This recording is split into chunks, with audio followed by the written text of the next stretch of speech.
بالکل اسی طرح جب میں یونیورسٹی اور اسٹوڈنٹ لائف سے فارغ ہوا تھا، مگر فرق یہ تھا تب میں زندگی کی طرف بڑھ رہا تھا اور اب واپس لوٹ رہا تھا، لیکن خواہشات تھی کہ ختم نہیں ہو رہی تھی۔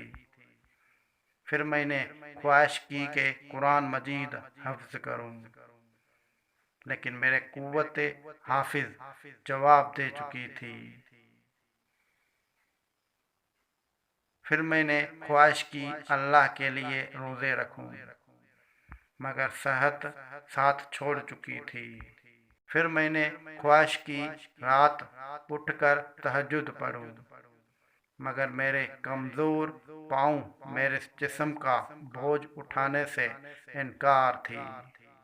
سچ فرمایا تھا رسول اللہ صلی اللہ علیہ وآلہ وسلم نے کہ 5 چیزوں کے آنے سے پہلے غنیمت سمجھو: جوانی کو بڑھاپے سے پہلے، صحت کو بیماری سے پہلے، امیری کو فقیری سے پہلے، فارغ بالی کو مصروفیت سے پہلے، زندگی کو موت سے پہلے۔ اللہ اپنے ذکر، شکر اور عبادت کے حسن بجا آوری میں ہماری مدد فرما۔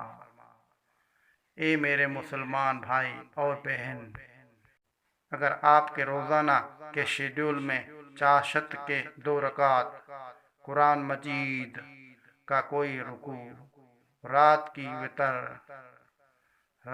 وتر، کوئی اچھی بات، کوئی صدقہ جو رب کی ناراضگی کو خوشنودی میں بدل دے، کوئی ایسی نیکی جو آپ اور آپ کے رب کے درمیان ہو، اگر نہیں تو پھر زندگی کا کیا لطف، پھر کس لیے جی رہے ہیں؟ آؤ روز حسرت کے آنے سے پہلے، بڑھاپے کا جوانی کو کھانے سے پہلے، بیماری کا صحت کو چاٹ جانے سے پہلے عمل کریں، خود کو بدلیں۔